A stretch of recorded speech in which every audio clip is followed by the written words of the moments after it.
Good morning all, welcome to Kerala stock market. അപ്പോൾ ഇന്നത്തെ post market സെഷനിലേക്ക് നമുക്ക് പോകാം. So totally Nifty, bank Nifty ലെവൽസും പിന്നെ വേൾഡ് മാർക്കറ്റ്സിൻ്റെ അവസ്ഥയെ നമുക്കൊന്ന് പരിശോധിച്ച ശേഷം ഏതെങ്കിലും സ്റ്റോക്സും നമുക്കൊന്ന് രണ്ട് സ്റ്റോക്സും നമ്മുടെ ലെവൽസും നമുക്കൊന്ന് പരിശോധിക്കാം. ഓക്കെ, അപ്പോൾ ഡോ John's future, S&P 500 and Nasdaq നിലവിലെ അവസ്ഥയിൽ മൈൽഡ്ലി പോസിറ്റീവ് എന്ന് നമുക്ക് പറയാൻ കഴിയും. S&P 500 ക്ലോസിംഗ് നോക്കുകയാണെങ്കിൽ S&P 500 ട്രേഡ് ചെയ്യുന്നത് നോക്കുകയാണെങ്കിൽ 23 പോയിന്റ്സ് ഡൗൺ സൈഡിലാണ് അവസാനമായിട്ട് കാണുന്നത്. ആൻഡ് ഡോ ജോൺസ് ഫ്യൂച്ചർ നോക്കുകയാണെങ്കിൽ 82 പോയിന്റ്സിൻ്റെ അപ്പ് സൈഡാണ്.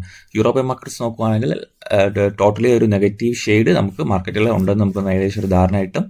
ആൻഡ് ഏഷ്യൻ മാർക്കറ്റ്സ് നോക്കുകയാണെങ്കിൽ നിഫ്റ്റി ടോട്ടലി ഡൗൺ ആണ്. സോ 45 പോയിന്റ്സ് ഡൗൺ ആണ്. മേ ബി നമ്മുടെ നിഫ്റ്റിയിലും അതുകൊണ്ട് തന്നെ ഒരു 30-40 പോയിന്റ്സിൻ്റെ ഡൗൺ സൈഡ് അല്ലെങ്കിൽ ഒരു ഫ്ലാറ്റ് ഓപ്പണിംഗിലേക്ക് നീങ്ങാനുള്ള പോസിബിലിറ്റി ഉണ്ട്. സ്ട്രേറ്റ് ടൈംസ്, ഹാങ്സം, തൈവാൻ വൈറ്റിലെല്ലാം സ്ലൈറ്റ്ലി നെഗറ്റീവ്, സ്ലൈറ്റ്ലി അല്ല, അത്യാവശ്യം ഒരു ക്രാഷ് നേരിടുന്നുണ്ട്. ടോട്ടലി മാർക്കറ്റിൽ ഡയറക്ഷൻ ക്ലിയർ അല്ല എന്നെനിക്ക് തോന്നുന്നു. ഇതിനൊക്കെ അങ്ങ് ഓർമ്മയുണ്ടാവും, 2 ദിവസം മുന്നേ ആണെങ്കിൽ നമുക്കൊരു ഡയറക്ഷൻ വൈസ് മൂവ്മെൻറ്റ് എനിക്ക് ക്ലിയർ ആയിരുന്നു. സോ ഇപ്പോൾ വേൾഡ് മാർക്കറ്റ്സ് നോക്കുകയാണെങ്കിൽ മൈൽഡ്ലി നെഗറ്റീവ് തന്നെയാണെന്ന് പറയാൻ കഴിയും. ബട്ട് ഒരു പല മാർക്കറ്റ്സിലും ഫ്ലാറ്റായിട്ട് ഹോൾഡിങ് ചെയ്യുന്നുണ്ട്. സോ എനിക്ക് വലിയ ഡയറക്ഷൻ ഇന്നത്തെ ദിവസം ക്ലിയർ അല്ല. നമുക്ക് നിഫ്റ്റിയുടെ അവസ്ഥയൊന്ന് പരിശോധിക്കാം. നിഫ്റ്റി നിങ്ങളോട് നോക്കുകയാണെങ്കിൽ നിഫ്റ്റിയുടെ ലെവൽസ് എല്ലാം മാർക്കറ്റിൽ സ്ഥിരം ഇരിക്കുന്ന ഒരാളെന്ന നിലയിൽ നമുക്കറിയാം. ഞാൻ 15 മിനിറ്റ് ചാർട്ടാണ് ഇട്ടേക്കുന്നത്. അപ്പം വൺ ഡേ ചാർട്ടിലേക്ക് പോയിട്ട് നമുക്ക് തിരിച്ചു വരാം.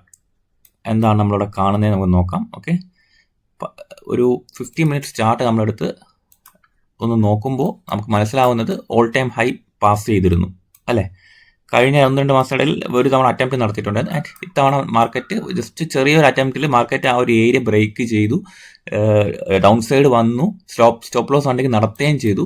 ബട്ട് മാർക്കറ്റ് അത് ഏരിയ ഹോൾഡ് ചെയ്യാൻ കഴിഞ്ഞില്ല. മാർക്കറ്റ് ഒരു ലിക്വിഡിറ്റി ഏരിയയിലേക്ക് എത്തുകയാണ് ഉണ്ടായത്. 26,100 എന്ന് പറഞ്ഞ സോണിൽ മാർക്കറ്റ് ട്രേഡ് ചെയ്തിരുന്നു. ആൻഡ് നിലവിലെ ഇന്നലത്തെ ക്ലോസിംഗിൽ നോക്കുകയാണെങ്കിൽ ലാസ്റ്റ് മിനിറ്റ് ഈ ഒരു ചെറിയ ലൈറ്റ്ലി ഉള്ള ഒരു ട്രെൻഡ് ലൈൻ ഫോർമേഷൻ. ആ ട്രെൻഡ് ലൈൻ എന്ന് പറയുന്നത് ഓരോ ട്രെൻഡ് ലൈൻസും എന്താണ്, ഓരോ ട്രെൻഡ് ലൈൻസും ലിക്വിഡിറ്റി ഉണ്ടാവാൻ സാധ്യതയുള്ള സോൺസ് എന്നാണ് ഞാൻ കരുതുന്നത്. അപ്പോൾ ആ ട്രെൻഡ് ലൈൻ ബ്രേക്ക് ചെയ്തു ക്ലോസ് ചെയ്തിട്ടുണ്ട് മാർക്കറ്റ്. ബട്ട് നമുക്ക് നോക്കണം, നമ്മളൊരു ക്രൂഷ്യലി നോക്കുകയാണെങ്കിൽ 26,200 എന്ന് പറഞ്ഞ റേഞ്ച് ബ്രേക്ക് ചെയ്താൽ, ഈ ഒരു ഏരിയ ബ്രേക്ക് ചെയ്താൽ മേ ബി ഒരു കണ്ടിന്യൂഷൻ നമുക്ക് പ്രതീക്ഷിക്കാം. ഓക്കെ, 26,200 ബ്രേക്ക് ചെയ്യുവാണെങ്കിൽ ഒരു ഹൈയിലേക്കുള്ള കണ്ടിന്യൂഷൻ നമുക്ക് പ്രതീക്ഷിക്കാം. 26,365 വരെയുള്ള കണ്ടിന്യൂഷൻ നമുക്ക് പ്രതീക്ഷിക്കാം. അല്ലാതെ ഒരു സാധ്യത എന്ന് പറയുന്നത്, ഒന്ന് സ്റ്റോപ്പ് ലോസ് ഹണ്ടിങ് ആണ് മാർക്കറ്റിൽ കണ്ടിന്യൂ ചെയ്യുന്നതെങ്കിൽ ഒരു റേഞ്ച് വരെ പോയ ശേഷം മാർക്കറ്റ് ഡൗൺ സൈഡ് തന്നെ തിരിച്ചെത്താനുള്ള പോസിബിലിറ്റി ഉണ്ട്. ഈ ഒരു ഏരിയ ഉണ്ടല്ലോ 25,900 to 25,879 എന്ന് പറയുന്ന സോൺ അത്യാവശ്യം നല്ലൊരു ഡിമാൻഡ് ഏരിയ ആയിട്ട് ആക്ട് ചെയ്യാൻ പോസിബിലിറ്റി ഉണ്ട്. നിങ്ങളിവിടെ കണ്ടു കാണും, ഈ ഒരു ഗ്യാപ്പ് അപ്പിന് ശേഷം മാർക്കറ്റ് ഈ ഒരു ഗ്യാപ്പിൽ ഈ ഒരു ഏരിയയിലേക്ക് റീട്രേസ് ചെയ്തു. ഗ്യാപ്പ് ഫുള്ളായിട്ട് ഫില്ല് ചെയ്തില്ലെങ്കിൽ പോലും ഈ ഏരിയയിൽ നിന്ന് മാർക്കറ്റ് റീട്രേസ് ചെയ്തു. നിങ്ങളിവിടെ നോക്കി, ഈ ഒരു ഗ്യാപ്പിന് ശേഷം മാർക്കറ്റ് അപ്സൈഡ് പോകുന്നു. Market may be gap fill ചെയ്യാനെന്നുള്ള ഒരു സൂചന നൽകി താഴെ വന്ന ശേഷം മാർക്കറ്റ് ഈ ഒരു ഏരിയ എത്തിയപ്പോഴത്തേക്കും നല്ല രീതിയിൽ ബൗൺസായി. കണ്ടോ? അപ്പം അത്രയും നല്ലൊരു ഡിമാൻഡായിട്ട് ഈ ഒരു സോൺ ആക്ട് ചെയ്യാനുള്ള പോസിബിലിറ്റി ഉണ്ട്. ഓക്കെ, അപ്പോൾ മാർക്കറ്റിൽ ഡൗൺ സൈഡ് വരുവാണെങ്കിൽ ഒരു പാനിക് ഒന്ന് ഒഴിവാക്കി ഈ ഒരു ഏരിയയിലെ ഒരു ട്രേഡ് അല്ലെങ്കിൽ ഈ ഏരിയയിലെ ക്യാൻഡിൽസ്റ്റിക് പാറ്റേൺ ഒന്ന് പരിശോധിക്കുക. നിങ്ങൾ നോക്കുകയാണെങ്കിൽ ഇതിന് മുന്നേ ഇവിടെ അത്യാവശ്യം നല്ല രീതിയിലുള്ള ഒരു പാറ്റേൺ ബേസ് നോക്കുകയാണെങ്കിൽ എന്താ പറയുക, മാർക്കറ്റ് അത്രയും ഡിമാൻഡ് ഇവിടെ എടുക്കുന്നുണ്ടെന്നൊരു സൂചന നമുക്ക് കിട്ടിയിട്ടുണ്ട്. സോ ഒരു ഡൗൺ സൈഡ് ഫോൾ മാർക്കറ്റിന്റെ ഭാഗത്ത് നിന്ന് ഉണ്ടാവുകയാണ്. 25,870 ആണ് നമുക്ക് ക്രൂഷ്യലി വാച്ച് ചെയ്യാൻ പറ്റിയ ഒരു ഡിമാൻഡ് സോൺ. ഓക്കെ, ഇതൊരു ഡിമാൻഡ് സോൺ ആയിട്ട് നമുക്ക് മാർക്ക് ചെയ്ത് വെച്ചേക്കാം. സോ ഒരു ഡൗൺ സൈഡ് വരുമ്പോൾ പാനിക് ആവാതെ ഈ ഒരു ഏരിയയിലെ മാർക്കറ്റിലെ റിയാക്ഷൻ നിങ്ങളൊന്ന് മനസ്സിലാക്കാൻ ശ്രമിക്കുക. ആൻഡ് അത് ബ്രേക്ക് ചെയ്താൽ മാത്രമേ കൂടുതൽ ഒരു എന്താ പറയുക, വീണ്ടും ഡൗൺ ട്രെൻഡ് തന്നെയാണ് അല്ലെങ്കിൽ കൺസോളിഡേഷൻ ആണ് എന്ന് പറയാൻ കഴിയും. ഓക്കെ, മേ ബി ഇവിടെ നിന്നൊരു റിയാക്ഷൻ നമുക്ക് പ്രതീക്ഷിക്കാം. അപ്പോൾ 2 പോസിബിലിറ്റി നമുക്കിവിടെ ഉണ്ട്. ഒന്ന് ഈ ഭാഗത്ത് നിന്നും 26,200 റേഞ്ചിൽ നിന്നും, ഒന്ന് 25,880 എന്നുള്ള റേഞ്ചിൽ നിന്നുമാണ് നമ്മൾ മാർക്കറ്റിനെ വിലയിരുത്തി കാണുന്നത്. സോ ഇന്ന് എന്തെങ്കിലും സ്റ്റോക്സിനെ കുറിച്ച് പരിശോധിക്കാനുണ്ടെന്നുള്ള കാര്യം നമുക്ക് നോക്കാം. റിസൾട്ട് എന്ന് പറയുമ്പോൾ എൽക്കോൺ എഞ്ചിനീയറിംഗും, transformers and rectifiers, Emco Elecon, Toyam sports and Uranus infrastructure തുടങ്ങിയ കമ്പനികളുടെ ക്വാർട്ടർലി ഏർണിംഗ്സ് ഇന്ന് പുറത്തു വരുന്നുണ്ട്. ഇപ്പോൾ ക്വാർട്ടർലി ബിസിനസ് അപ്ഡേറ്റ് നോക്കാം. ടാറ്റ സ്റ്റീലിൻ്റെ ആണെങ്കിൽ India production goes, it delivery volume increases and India achieve the best our quarterly crude steel production and delivery. So totally steel സ്റ്റോക്സിൽ നമുക്കൊരു ഫോക്കസ് വയ്ക്കുന്നത് കൊണ്ട് തെറ്റില്ല. എൻസെൽ ഇൻഡസ്ട്രീസിനും പോസിറ്റീവ് ന്യൂസ് ആണ്.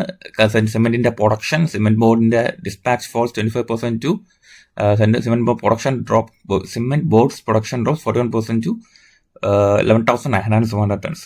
പിന്നെ വാച്ച് സ്റ്റോക്സ് ഉള്ളതെന്ന് പറഞ്ഞാൽ കമ്പനിക്ക് ഇൻഫോസിസ് എന്ന് പറഞ്ഞ കമ്പനിക്ക്, അതായത് നമ്മുടെ IT കമ്പനിക്കും ഒരു കോഗ്നീഷനുമായിട്ട് ഉള്ള ഒരു സ്ട്രാറ്റജിക് കൊളാബറേഷൻ്റെ കാര്യങ്ങൾ മുൻപോട്ട് പോയിക്കൊണ്ടിരിക്കുകയാണ്.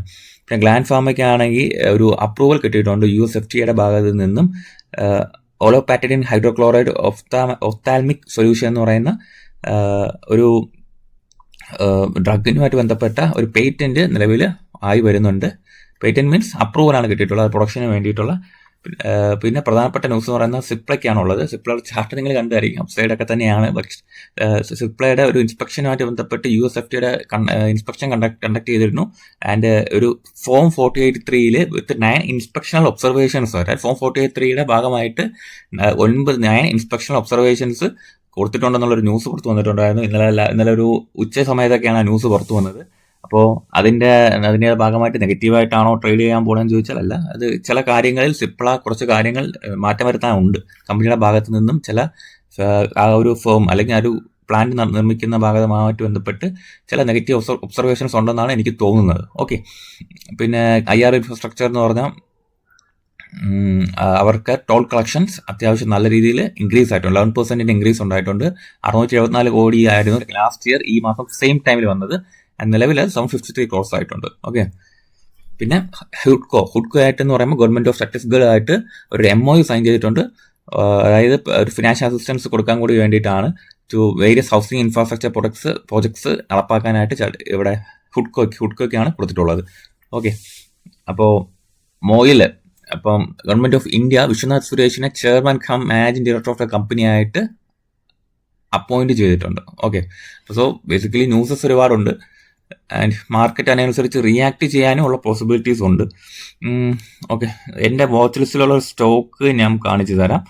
ആൻഡ് ഫസ്റ്റ് ടാർഗറ്റ് അടിച്ചൊരു സ്റ്റോക്കിനെ കുറിച്ച് പറയാം. തങ്കമയിൽ ജ്വല്ലറി ടാർഗറ്റ് അടിച്ചിട്ടുണ്ടായിരുന്നു. നമുക്ക് ഇതിൻ്റെ വീഡിയോസൊക്കെ ഡിസ്കസ് ചെയ്തിട്ടുണ്ടായിരുന്നു നമ്മുടെ പബ്ലിക് ഗ്രൂപ്പിൽ. ആൻഡ് നമുക്കിനി ഞാൻ വാച്ച് ലിസ്റ്റിൽ ഇട്ടേക്കുന്ന സ്റ്റോക്കുകൾ ഒന്ന് SBI കാർഡ്സ് ആൻഡ് പേയ്മെന്റ്സ് എന്ന് പറഞ്ഞ കമ്പനിയാണ്. അപ്പോൾ അറിയായിരിക്കും ഒരു ടൈമിൽ അപ്സൈഡ് പോയ ശേഷം നിങ്ങൾ കണ്ടില്ല ഈ ഒരു ഏരിയയിൽ ഡൗൺ സൈഡ് വന്നതാണ്. അപ്പോൾ ടോട്ടലി ഒരു സ്ട്രക്ചർ ബേസ് നോക്കുമ്പോഴത്തേക്കും ഇതൊരു സ്ക്യൂസിംഗ് ആണ്. ലൈക്ക് ഒരു മൈനർ ഏരിയയിൽ മാർക്കറ്റ് ട്രേഡ് ചെയ്യുകയാണ്. നൈസ് സ്ക്യൂസിങ് ഇവിടെ നടക്കുന്നതായിട്ട് നമുക്ക് ഇവിടെ അറിയാം. 885 റേഞ്ചിലാണ് ട്രേഡ് ചെയ്യുന്നത്. സോ ഈ ഒരു ചെറിയ ഈ ഒരു സ്ക്യൂസിങ് ഏരിയയ്ക്കുള്ളിൽ തന്നെ മാർക്കറ്റ് ഒരു സെല്ലിംഗ് പ്രഷർ നേരിടുന്നതായിട്ട് നമുക്ക് കാണാം. ആൻഡ് അബൌട്ട് ഈ ഒരു ഏരിയ ബ്രേക്ക് ചെയ്യുവാൻ അത്യാവശ്യം നല്ലൊരു മൊമെന്റ്, ഒരു ഫാസ്റ്റ് മൊമെന്റാണ് ഞാൻ ബ്രേക്ക് ഒരു എന്താ പറയുക ഒരു 1 മന്തോ മേ ബി ഒരു 1.5 മന്തിലൊക്കെ ഒരു 1000 റേഞ്ചിലേക്കുള്ള മൂവ്മെന്റ് നമുക്ക് പ്രതീക്ഷിക്കാം. ഓക്കെ, SBI കാർഡ്സ് എന്തായാലും ഒരു മീഡിയം ടേം ഫോക്കസ് ചെയ്യാൻ വേണ്ടി ഞാൻ എടുത്തിട്ടുണ്ട്. ശേഷം നമ്മുടെ വാച്ച് ലിസ്റ്റിലുള്ള സ്റ്റോക്ക്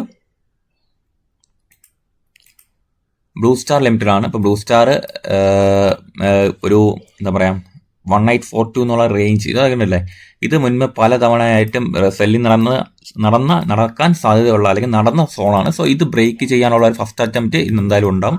ഇപ്പോൾ സെക്കൻഡ് 2 അറ്റംപ്റ്റുകൾ 2 ഫെയിൽ ആയിട്ടുണ്ട്. അതിന് മൂന്നാമത്തെ ഒരു അറ്റംപ്റ്റ് ഉണ്ടാവും ഞാൻ പ്രതീക്ഷിക്കുകയാണ് ഈ ഒരു ഏരിയ ബ്രേക്ക് ചെയ്യാനായിട്ട്.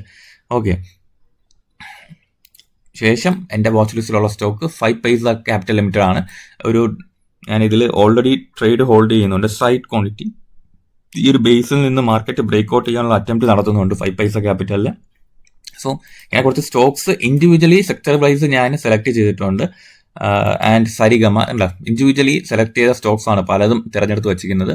അപ്പം പല ഏരിയയിൽ നിന്നും, അതായത് ഡിമാൻഡ് ഏരിയയിൽ നിന്നും അല്ലെങ്കിൽ എനിക്ക് കംഫർട്ടബിൾ ആയിട്ട് ട്രേഡ് ചെയ്യാൻ പറ്റുമെന്ന് തോന്നുന്ന സോൺസിൽ നിന്നൊക്കെയാണ് നമ്മൾ സെലക്ട് ചെയ്ത് വെച്ചിരിക്കുന്നത്. ഓക്കെ, അപ്പം ഇതുപോലെ ഏതെങ്കിലും സ്റ്റോക്സ് ഡൗട്ട് ഉണ്ടെങ്കിൽ നിങ്ങൾക്ക് കമന്റ് ബോക്സിൽ കമന്റ് ചെയ്യാം. ഓക്കെ, അപ്പം താങ്ക് യു.